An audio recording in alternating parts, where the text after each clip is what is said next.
3 اہم اقدامات کا اعلان کر دیا. آئیں دیکھتے ہیں اس رپورٹ میں. تعلیم تک رسائی اور فروغ تعلیم یہ تحریک انصاف کی اولین ترجیح ہے، اور میں آج آپ کے سامنے جو ہم بڑے انیشیٹوز لینے جا رہے ہیں تعلیم کے اندر، ان کا میں آپ کے ساتھ ذکر کرنا ضروری سمجھتا ہوں. 2013 سے لے کے 2018 تک پچھلے 5 سالوں میں جو ہمارے پنجاب صوبے کے اندر جو ہمارے اسکولوں کو اپ گریڈیشن کی گئی، ان کی تعداد صرف اور صرف 1251 ہے. اور ہماری حکومت نے 1 سال کے اندر ہی میرٹ کے اوپر جو جن اسکولوں کی اپ گریڈیشن کی ہے وہ 1227 اسکول ہیں.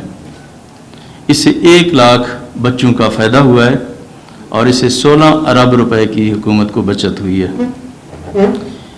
اس سے آگے پرائمری سے ایلیمنٹری اور ایلیمنٹری سے ہائی اور ہائی سے ہائر سیکنڈری تک پہنچتے پہنچتے 70% بچے اسکول چھوڑ جاتے ہیں.